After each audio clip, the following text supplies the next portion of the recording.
Liberando su potencial. Hablando de potencial humano, ¿alguna vez se han preguntado a qué se debe la gran disparidad de resultados y desempeño entre una persona y otra? Una persona que percibe $250,000 anuales no es 10 veces más astuta ni mejor que una persona que percibe $25,000 anuales. ¿Por qué la diferencia de 10 veces sus ingresos? Y si tomamos a una persona que percibe $2,5 millones al año, ¿será esa persona 100 veces mejor, más astuta que la persona que gana $250,000? Imposible.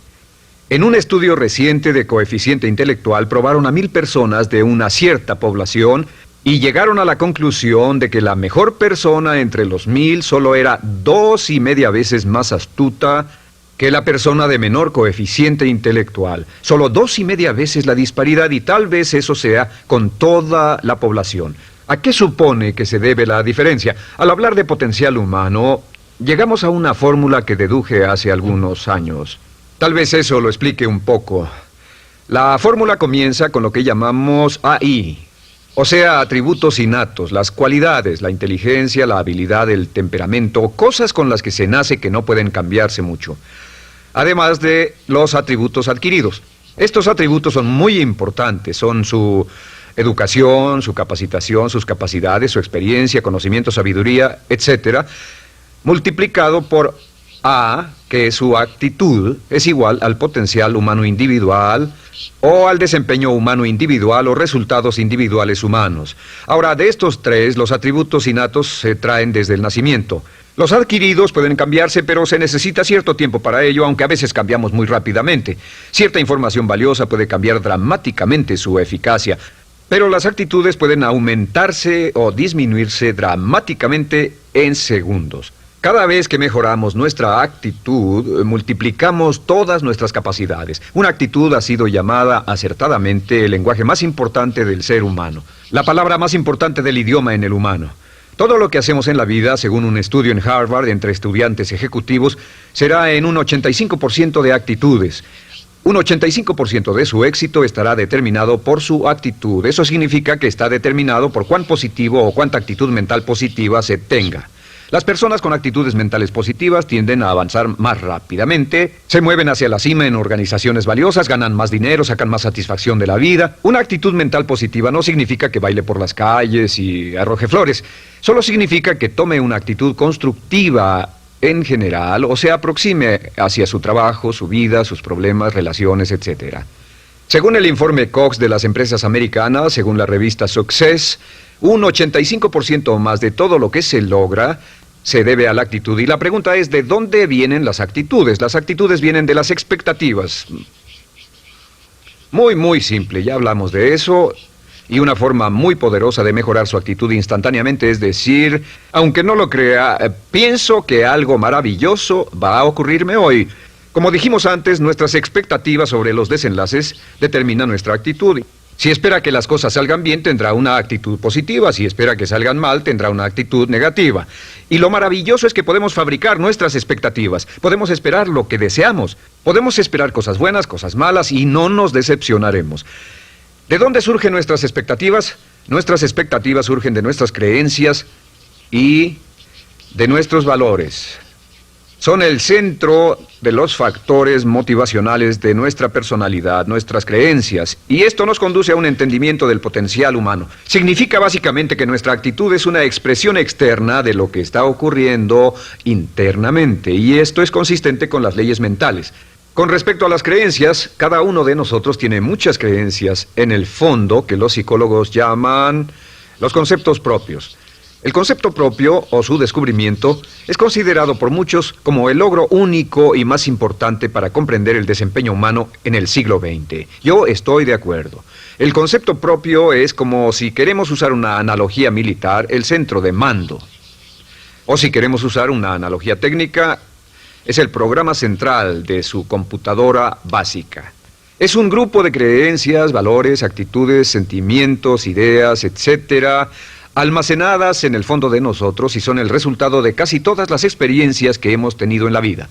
Y algunos investigadores dicen que el concepto propio comienza a formarse aún antes del nacimiento, pero el concepto propio, una vez colocado, Precede, predice y determina sus niveles de eficacia y desempeño en todas las áreas de nuestra vida. El concepto propio se convierte en el centro de mando o el programa maestro. El concepto propio de este grupo de creencias determina lo que dirá, lo que hará, cómo actuará, cómo se siente y reacciona, etc. ¿Qué significa esto? Significa que todas las mejoras en su vida externa, todos los cambios en su realidad comienzan con un cambio en su concepto propio. Les voy a explicar lo que significa. Esta es una gráfica muy simple. Hablamos de potencial humano y decimos que la persona promedio usa un 10% o menos de su potencial. Según investigaciones, tal vez es mucho menos. El Instituto Stanford Brain en Santa Clara, California, estima que tal vez se aproxime a un 2%. Seremos generosos y diremos que la persona promedio usa un 10%. Significa que en los mejores casos, la mayoría, como usted o yo, no usamos un 90% de nuestro potencial. Uno de los mejores filósofos, Oliver Wendell Holmes, dice que la tragedia de la persona promedio es que llegan a la tumba con su música aún por dentro. Aún están funcionando con mucho menos de su potencial total. Y esto es el potencial humano. Sabemos que existe una relación directa entre el potencial humano y el concepto propio. Pero como nuestros conceptos propios o nuestras estimaciones de nosotros mismos generalmente son mucho menores de lo que debieran ser, nuestro nivel de desempeño y eficacia también es menor. Sabemos que nuestro concepto propio es altamente subjetivo. ¿Qué significa esto? Significa que el concepto propio, lo que pensamos que es cierto sobre nosotros mismos, no está basado en la realidad, está basado en información que hemos tomado y aceptado como cierto, hasta el grado en que creemos lo que sea de nosotros mismos y se vuelve cierto para nosotros porque actuamos de una forma consistente con ello. Algunas personas que leen sus horóscopos y creen en horóscopos predicen su futuro. Hay algunas personas que toman la crítica y las opiniones de otros a quienes ni siquiera respetan y hacen suyas esas ideas, dando un resultado muy negativo. Lo que piense, lo que acepte como cierto, se vuelve cierto para usted. También sabemos que como adultos tenemos una variedad de conceptos propios. Tenemos un concepto propio de cómo vestirnos, cuánto pesamos, lo que comemos, lo bien que podemos hablar en público, qué tipo de padres somos, qué tipo de hijos somos con nuestros padres, qué tipo de esposo o esposa somos, qué tipo de amante, de conductor. Lo interesante de manejar es que todos los hombres tienen un concepto muy positivo con respecto a esto. Las mujeres no entienden esto, pero los hombres nacen con un genio inherente para manejar. Todos los hombres son choferes excelentes. Si no lo creen, todo lo que tienen que hacer las mujeres que están viendo esto es pensar en la última vez que trataron de corregir la forma de conducir de un hombre y recordarán que no obtuvieron buenas respuestas. ¿Cómo respondemos ante alguien que desafía nuestro concepto propio, sugiriendo que no somos las personas que pensamos ser? Estamos a la defensiva, nos enfadamos, nos irritamos, es difícil que nos traten. Tenemos un concepto propio de lo creativos que somos, lo inteligentes, lo rápido que leemos, lo bueno que somos en los deportes, y si practicamos una gran variedad de ellos, tenemos un concepto propio para cada uno de ellos. Tenemos un concepto propio de lo bien que cocinamos, de lo bien que educamos a nuestros hijos, de lo bien que limpiamos nuestra casa, los autos que manejamos, etc. Y también de lo que valemos por lo que ganamos. Es muy interesante saber que nunca ganamos más del 10% de nuestro concepto propio en ingresos. Nuestro concepto propio determina nuestro nivel de ingresos. Este nivel de concepto propio se llama zona de confort. Y aunque querramos más dinero, veremos que la tendencia humana natural de todas las actitudes es luchar por lograr entrar a la zona de confort y luego quedarnos ahí. Si ganamos un 10% por encima de nuestro concepto propio de ingresos, tendremos una necesidad imperante de deshacernos de ese dinero. Lo donaremos, lo gastaremos en forma extravagante y hasta lo perderemos si recibimos demasiado. Las personas que ganan la lotería siempre están quebradas a los 2 o 3 años. Queman el dinero porque ese dinero está más allá de su concepto propio. Si gana 10% o menos de su nivel de concepto propio, se descubrirá luchando, trabajará más duro, más tiempo, pensará en forma más creativa, buscará diferentes formas para aumentar sus ingresos o sus segundos ingresos. La única forma de mejorar cualquier parte de su vida, incluyendo sus ingresos, es aumentando el nivel del concepto propio de sus ingresos, comenzando a pensar en usted como si estuviera ganando más dinero. Si quiere bajar de peso, la única forma en que podrá lograrlo es pensando en que está delgado. Piense en usted mismo como una persona más delgada. Si quiere volverse una persona más popular, más amorosa, más feliz o más sana, comience a pensar una y otra vez en esas cosas hasta que se vuelvan parte de su nuevo concepto propio. Hablaremos de eso más adelante. Es una parte esencial de la programación de su mente hacia el éxito. Su concepto propio global está determinado por el promedio de sus conceptos propios en las áreas que considere importantes. Ahora, su concepto propio está formado de 3 partes críticas. La primera parte del concepto propio es el ideal propio. El ideal propio es la persona que más desearía ser, es su idea de lo que constituye un ganador, es su visión ideal de lo mejor que puede ser usted. Nada más, una de las cosas que sabemos de las personas con éxito es que las personas con éxito tienen ideales propios muy claros, ideales claros de quién quieren ser en el futuro. Las que no tienen éxito tienen ideales muy vagos. El número 2 es la autoimagen. La autoimagen es como un retrato de cómo se ve a sí mismo y lo que piensa de sí mismo. La autoimagen es el espejo interno, es como se percibe a sí mismo ahora en su desempeño actual, en forma cotidiana. La tercera parte es su autoestima. Su autoestima es cómo se siente consigo mismo. Cómo se siente consigo mismo es la fuerza motriz, el motor, la fuerza poderosa dentro de su subconsciente. Es la fuerza de energía dentro de su concepto propio y determina casi todo lo que le pasa. La mejor definición de autoestima es cuánto se agrada a sí mismo. Cuánto se agrada a sí mismo como esposo, cuánto se agrada a sí mismo como empleado, cuánto se agrada a sí mismo como jefe, como inversionista, como orador profesional, como atleta, etcétera. Según se agrade a sí mismo, su nivel de autoestima, su sentimiento emocional global respecto a cualquier área de su vida, determina su desempeño y su eficacia en dicha área.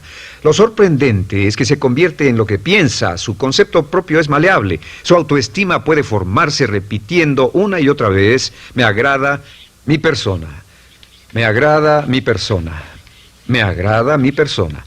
Me agrada mi persona, me agrada mi persona, me agrada mi persona. Entre más se repita, me agrada mi persona, me agrada mi persona, entre más lo repita una y otra vez, más crecerá su autoestima y entre más crezca su autoestima, más crecerá su concepto propio global. Cuando crezca su concepto propio global, su desempeño será mejor en todo lo demás que emprenda. Cada vez que diga, me agrada mi persona, me agrada mi persona, me agrada mi persona, me agrada mi persona, me agrada, será como bombearse psicológicamente. Todo lo que pase que haga que su autoestima suba, hará que se comporte mejor. Todo lo que haga que su autoestima baje hará que se comporte peor, que cometa errores, que sea infeliz, etc.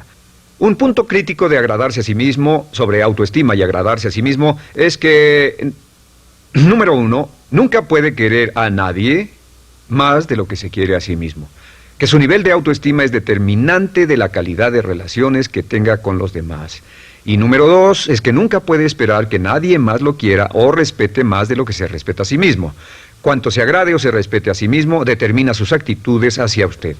Todas las escuelas de psicología actualmente están de acuerdo en el hecho de que depende de lo que usted realmente se quiera y se respete a sí mismo como un ser humano valioso e importante, tiene efecto sobre todo lo que le pase. Cuánto se agrade a sí mismo, y lo que puede hacer es mejorar su autoestima diciendo me agrada mi persona, me agrada mi persona, me agrada mi persona, me agrada mi persona. Y esto nos lleva a la pregunta, ¿de dónde viene el concepto de autoestima? Y descubrimos que el concepto propio es maleable, puesto que no nace con este concepto propio, no nace con ninguna idea sobre sí mismo, no nace con autoimagen ni autoestima. Nace, en cierto modo, como potencial propio. Es la mejor forma de plantearlo. La persona promedio llega al mundo como potencial puro. Y no tiene el concepto propio de que todo lo que es ahora, todo sentimiento que tiene, toda actitud o valor, tuvo que aprenderlo en el transcurso de su vida. También sabemos que el niño llega al mundo con una necesidad imperante de amor y contacto. Y como una gran cantidad de investigaciones lo indican, necesitamos mucho amor y contacto durante toda nuestra vida, pero en especial durante nuestros años de formación, porque de niños aprendemos quiénes somos, cuánto valemos, si somos importantes, inteligentes, amorosos, chistosos.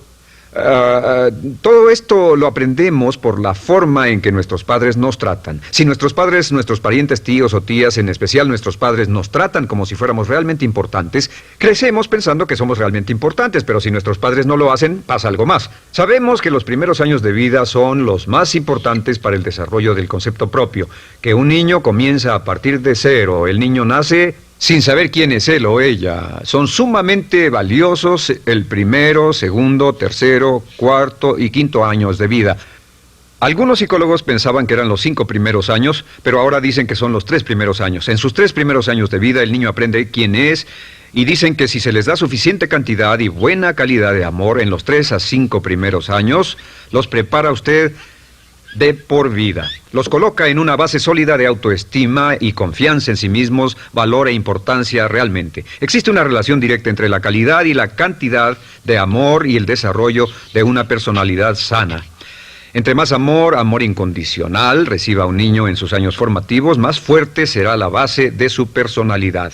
El reverso de la educación es que casi todos los problemas de psicosis, neurosis, perturbaciones de la personalidad y problemas de comportamiento surgen de los problemas que se tengan con el concepto propio.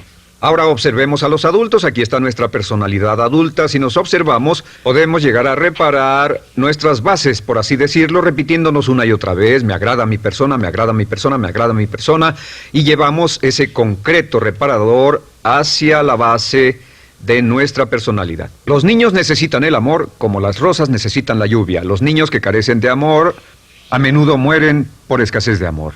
Es una enfermedad llamada marisma. Ahora, ¿qué más sabemos sobre los niños? Sabemos que los niños llegan al mundo con dos atributos notables. El primero es que no sienten temor. Los niños nacen sin temores. No temen a nada excepto a caerse y a los ruidos fuertes. Y esto se expresa en sus actitudes: yo puedo.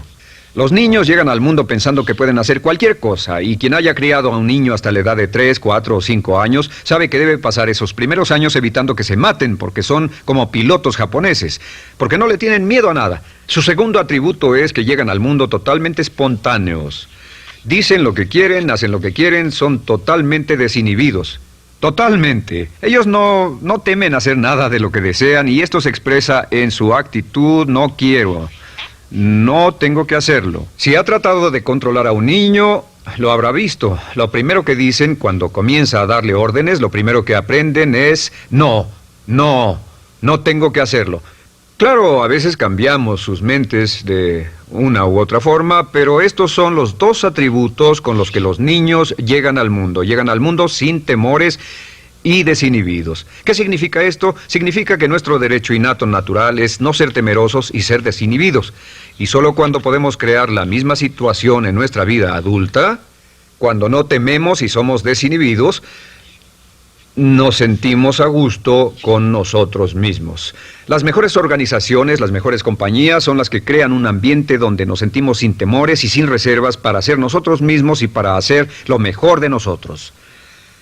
Al crecer descubrimos que los niños aprenden de dos maneras. La primera es por imitación. Imitan a uno o a ambos padres, en especial al padre dominante. Algunas veces el padre dominante cambiará cuando crezca el niño, y a veces los niños imitan al padre, a veces a la madre, pero aprenden por imitación.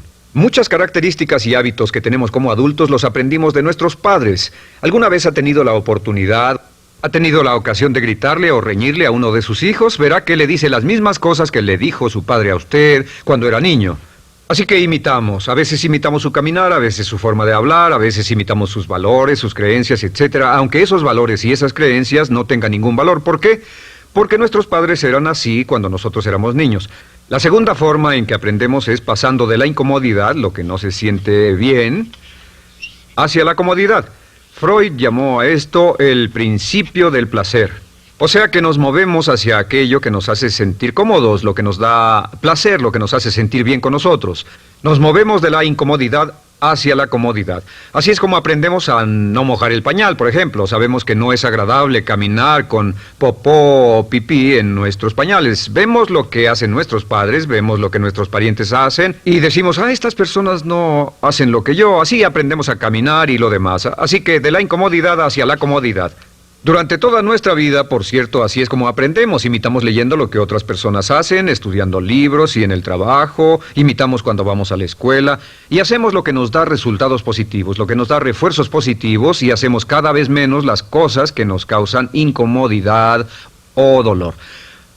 Ahora, muy temprano en la vida, como equivocación o como resultado de una equivocación que los padres cometen en la crianza, los niños comienzan a aprender hábitos y patrones negativos. Los patrones y hábitos negativos tienen sus raíces principalmente en la crítica destructiva. La crítica destructiva comienza muy temprano en la vida, a veces en los primeros meses. Y la crítica destructiva la usan los padres para dirigir y controlar a sus hijos. Desafortunadamente, tiene un efecto muy peligroso y dañino sobre nosotros, ya que la crítica destructiva tiende a minar la integridad de la personalidad del niño. Muchos de nosotros, incluyéndome a mí y a muchos de ustedes, nos hemos visto minados y heridos por la crítica destructiva más que todas las guerras en la historia. Ahora, como resultado de la crítica destructiva, comenzamos a desarrollar hábitos y patrones negativos. Los patrones de hábitos negativos son respuestas condicionadas hacia los estímulos. Los patrones de hábitos negativos se desarrollan en los inicios de la vida. Se desarrollan como resultado de una repetición del temor y el dolor una y otra vez. Se desarrollan como resultado de la crítica destructiva, el castigo físico, etc. En los inicios de la vida comenzamos a desarrollar dos manifestaciones que nos persiguen durante toda nuestra vida y más que ninguna otra cosa inhiben nuestro potencial. La primera es la llamada patrón de hábito negativo inhibido. El patrón de hábito negativo inhibido se aprende cuando al niño le dicen una y otra vez no. Aléjate de ahí, no toques eso, y se le castiga. Cuando el niño intenta algo nuevo, o se involucra con algo, o huele algo, o derrama algo, o rompe algo accidentalmente, el padre estalla y se enfada mucho. Como ven, el niño está impulsado por la curiosidad insaciable de explorar su mundo. Y lo que pasa es que cuando lo explora o se interesa y echa a perder algo, si el padre reacciona golpeando al niño, el niño comienza a pensar cada vez que intento algo nuevo, cada vez que intento algo diferente, cada vez que voy más allá de mis límites, cada vez que me salgo de mi zona de comodidad, cada vez que no juego sanamente, me golpean, me castigan, me lastiman, me envían a mi alcoba y me siento mal. Y muy pronto el niño desarrolla el sentimiento de no puedo, no puedo. No puedo. Cada vez que trato algo diferente, me castigan. No puedo, no puedo, no puedo. Es como la respuesta de Pavlov. Pavlov sonaba la campana y le daba de comer a un perro, y el perro salivaba, y Pavlov alimentaba al perro. Mientras sonaba la campana, el perro salivaba y siguió haciendo eso, y después Pavlov solo sonaba la campana y el perro salivaba. Lo que pasa en la vida adulta es que esto crea lo que llamamos temor al fracaso. El temor al fracaso es una respuesta condicionada a un proceso de crítica destructiva que ocurre en los primeros 5 o 6 años de la vida. El temor al fracaso automáticamente nos activa, nos sentimos ansiosos, tensos, intranquilos, sentimos presiones y estrés en nuestro plexo solar, sentimos ganas de retirarnos del evento, y el temor al fracaso es la razón principal por los fracasos en la vida adulta. Es la razón principal por la que evitamos cumplir plenamente nuestro potencial. De hecho, todos los patrones de hábitos negativos se experimentan en el cuerpo físico. Puedes saber cuál es un patrón de hábito negativo porque se siente en el cuerpo físico, precisamente. El patrón de hábito negativo inhibido, el temor al fracaso, el no puedo, ocurre primero que todo en el plexo solar. ¿Ha tenido la ocasión donde debe hablar frente a un grupo, debe ir a una revisión de su desempeño o debe hacer una llamada determinante? Primero su plexo solar se aprieta. Si el temor continúa, su respiración se acelera. Su corazón comienza a latir apresuradamente, su frecuencia respiratoria aumenta y le duele la cabeza como migraña en la parte frontal, su garganta se le cierra y no puede hablar y se le seca la boca por completo, y como se pone tan tenso y asustado, va corriendo al baño. Estas son todas las manifestaciones. No hay peligro físico, pero sí peligro psicológico, una respuesta condicionada. Cuando sentimos estas cosas, la tendencia es retirarse de la situación que las ocasiona, y es la razón por la que no logramos mucho si retrocedemos. Es muy importante. El segundo patrón de hábitos negativos es el compulsivo.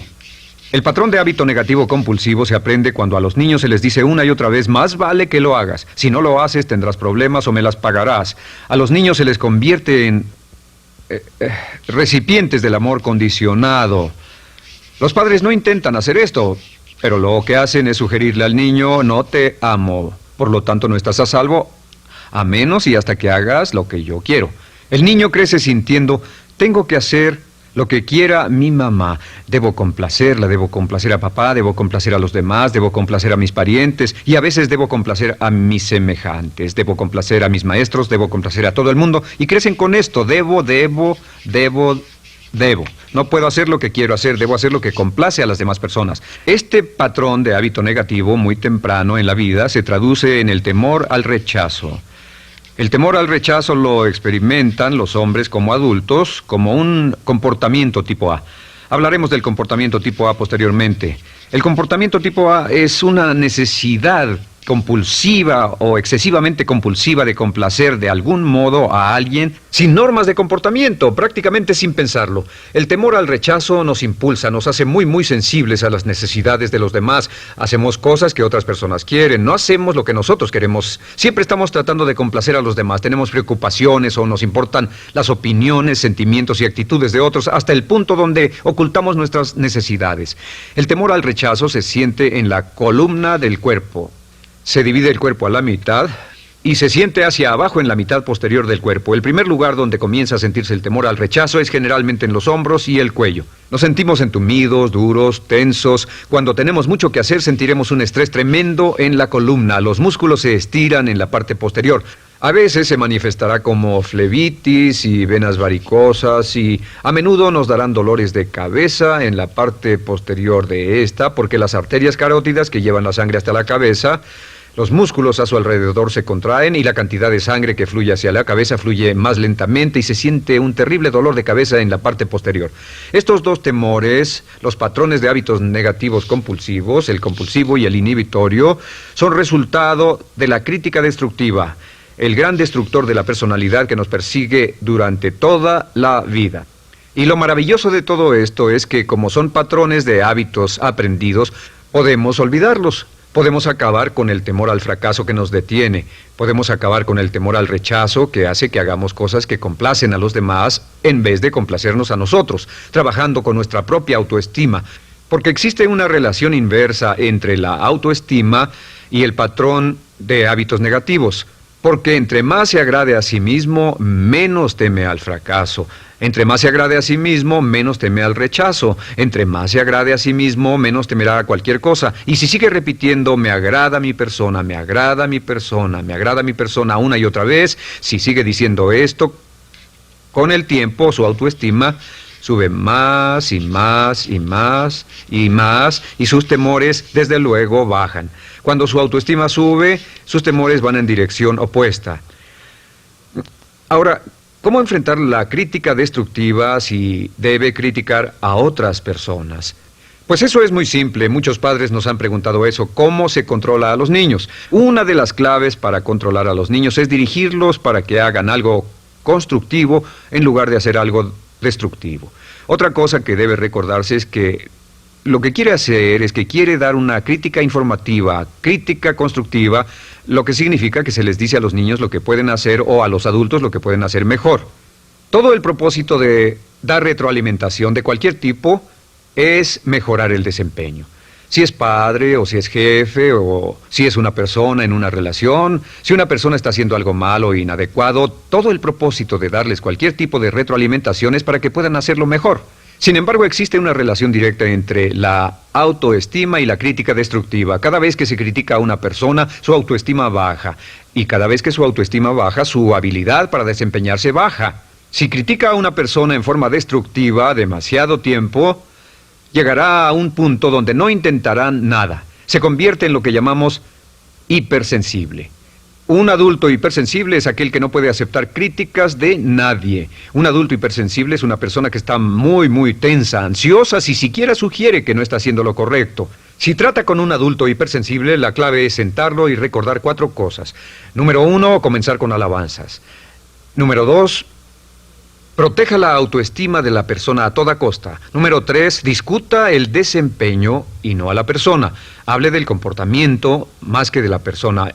Y número 4 es enfocarse hacia el futuro en vez de en el pasado. Enfóquese hacia lo que va a hacerse en forma diferente en el futuro en vez de lo que pasó en el pasado. ¿Por qué? Una razón muy simple, porque una persona no puede controlar el pasado. Al no poder controlar el pasado, cualquier crítica de lo que han hecho en el pasado les da un estrés tremendo y frustración. Así que, en resumen, la clave del éxito en la vida es una actitud mental positiva. Una actitud mental positiva se basa en expectativas de éxito, de una serie de expectativas positivas. Esa serie de expectativas positivas se basa en sus creencias y en su concepto de sí mismo. El centro de su concepto propio que determina su eficacia en la vida es su autoestima, y su autoestima se mide por cuanto se valore a sí mismo. Las dos cosas que nos frenan más que nada son el temor al fracaso y el temor al rechazo. Y uno de nuestros secretos centrales de éxito es este: Conviértase en un organismo generador de autoestima perpetua. Haga continuamente cosas para usted mismo, hacia sí mismo en su vida, que hagan que se agrade a sí mismo, que se ame, que se acepte, que se respete, que hagan que se sienta fantástico con usted mismo. Si es un jefe o un padre, no olvide que la clave para el máximo desempeño en su hogar y en su trabajo es hacer que las personas se sientan maravillosamente consigo mismas. Entre mejor se sienta consigo mismo y más se agrade, más probable será que logre que las personas a su alrededor lo quieran, lo acepten, lo respeten, se respeten.